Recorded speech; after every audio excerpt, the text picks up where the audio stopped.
Party people, what is up? Welcome back to my channel. Today I have a process for you for the Hip Kit Club design team, and I'm playing with the super fun September kits. And the September kits are full of really soft and pretty fall colors. There's the Maggie Holmes Marigold collection in here, as well as the Pink Fresh Fall collection, and it's just all really pretty. And so for this assignment, I was playing with the weekly sketch, and I knew that I loved, so the sketch is just really fun because it had a really long vertical element and then a really dramatic lower cluster, which is that's like my design style already. So I was really excited to play with this sketch. So to start, I can't get through a 12 by 12 layout without managing to mess up the background a little bit, can I? So I pulled out Scattered Straw, Dried Marigold, Speckled Egg, and Victorian Velvet Distress Oxide inks. And I'm making kind of a weird circle shape with my ink smushing because I knew that I wanted my photo to be dead center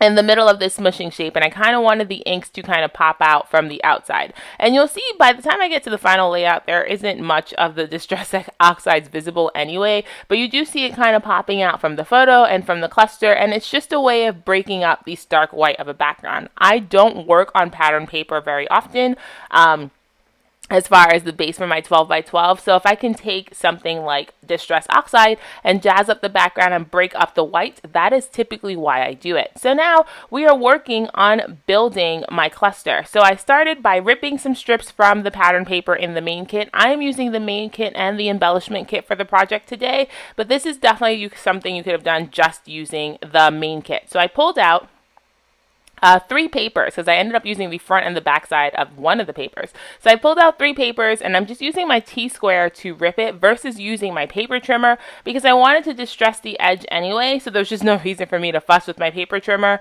So I used the T-square to help me rip a straight line. And then I'm just using my Tonic and Tim Holtz distressing tool to, again, ruffle up the edges and just reinforce that distressed edge. I think having distressed edges on your paper coupled with the mixed media just helps to reinforce that messy background.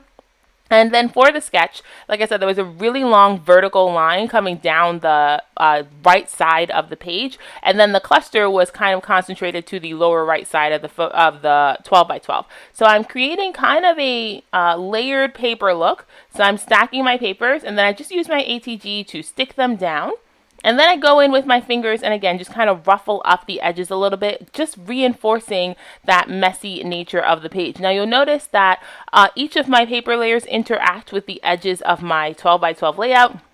And that was on purpose, so they're not perfectly straight. Each of them interact with the edges of the paper. And now I'm doing the Tashi thing, and I'm doing it early because I knew I was going to cover this thing with embellishments, and I didn't want to risk cutting into my embellishments later. So I'm just cutting in a piece on the lower left side and the upper right side, just sticking to where the design is. So I'm leaving the other 2 sides of my layout completely bare, which again, is equal parts my favorite thing to do and also kind of alarming because normally I do a diagonal design to kind of balance my layout, and you'll notice by the end of this there are no diagonal embellishments. It is all just heavily concentrated towards the lower right side. So I'm just using the same patterns that I used for my plaid layered paper stripes. I don't know what I'm calling them, but you know what I mean.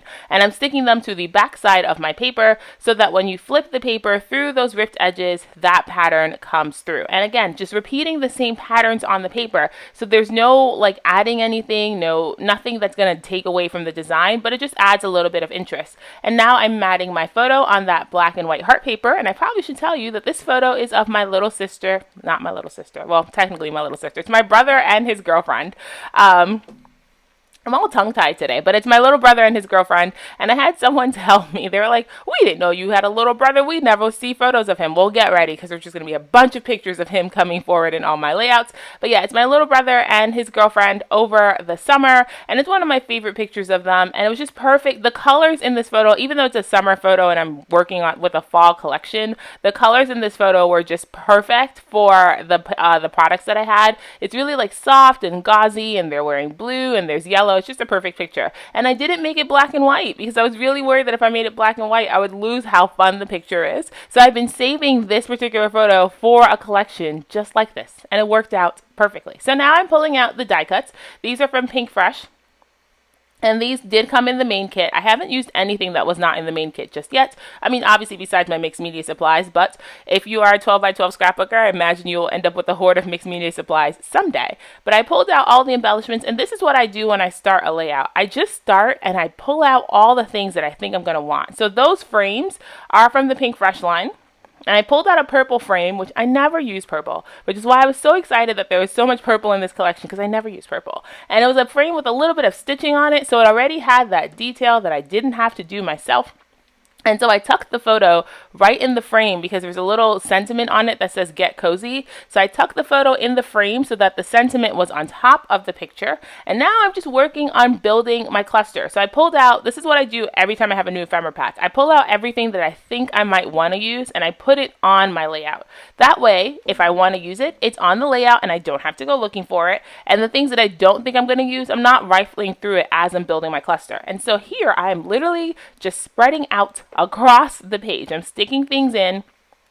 And if you haven't watched me scrapbook before, I don't like second guess things. Like, I pick it and I stick it. So I pick it up and I'm like, hey, that could go there, and I stick it down. Also, you'll notice that my cluster is not stuck down to my layout yet. I am sticking things to my photo and sticking things to the various embellishments so that I can pick things up and then figure out exactly where I want my cluster to sit after I figure out how big it is. Because with a design like this, where your cluster is just steadily getting bigger, I don't want to commit to where it's going on my 12 by 12 paper until I know exactly where I want it to sit. Now, there are some things that I'm gluing directly to my background, like that yellow umbrella and that really cute dragonfly. And so my idea was to start tucking things into the individual paper layers itself. So we're just reinforcing the design. So I grabbed that little camera die cut and I tucked it in under that blue paper, and I tucked that umbrella in under that blue paper, and I'm just adding embellishments and layering things. Also, this reinforces the height of the layout, and we're giving the eye different levels to look at. We're just adding interest over and over. That's all I'm doing. So now I'm adding a little leaf underneath that striped paper. So these particular die cuts are going directly down to my 12 by 12 paper. I popped the whole photo complex up on foam. I recently got a giant roll of Scotch foam tape because it's just a little bit more cost effective than getting like brand name craft tape, and I've just been putting foam on everything. Someone take the foam tape away. It is bad. It's bad. But I've been recently just putting foam on everything. So I went in and popped my whole photo complex on foam and stuck that down directly to my layout. And now I'm adding more things because Tashiana is a maximalist and I do not know how to say no to the embellishments. So I'm sticking more things down. That little couch on the right side is probably my favorite thing. But there was nothing above it, so I just grabbed that little sprig of lavender and I tucked it in above it. So I'm tucking it behind all the paper layers, but also sticking it on top of my photo. So it's crossing all the levels. And then I grabbed that little banner. I think I went with the gray one. I did. I went with a little gray banner and stuck that in next to the couch, just so that this interacts completely with the right side. I wanted the cluster to interact completely with the right side of the page, but not to interact with the left side, just to reinforce the more right-leaning design of the sketch. And you guys, I gotta tell you, this is probably the closest I've ever stuck to a sketch. I played with multiple sketches, and this is probably the closest I've ever stuck to a sketch because it was just such a cool design. Like, I was like, oh, this is definitely something I would have made, even if I wasn't like, sticking to a sketch to make it. So it was really fun to make this. I'm adding a few leaves underneath my photo.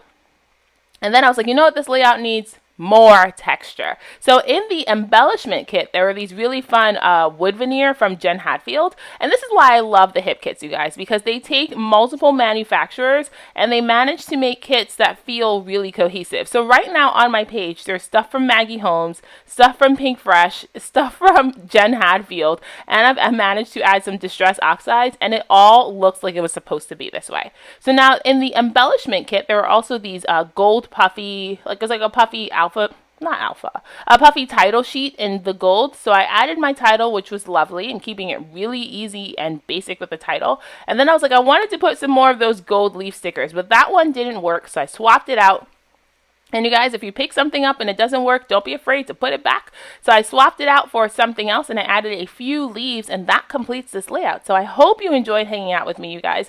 This page was so much fun to put together, and I'm so happy to have this really beautiful clustered layout to add to my collection. So please like, comment, and subscribe. Let me know what you thought of the layout in the comments. Head on over to my Instagram if you want to see still photos and see detailed shots of this layout, and I will see you around. So till next time, keep it crafty and have the very best. Oh, really quick, don't forget to head on over to the Hip Kits if you want to subscribe to the September kits. The September kits are still available. I saw a sneak peek of what the October kits look like, and you guys are just in for a ride. The kits this year are gorgeous. Okay, so that's it for real. That was just my head checking to make sure everything looks good, but that's it for real. So till next time, keep it crafty and have the very best day, and I'll see you around. Bye, friends.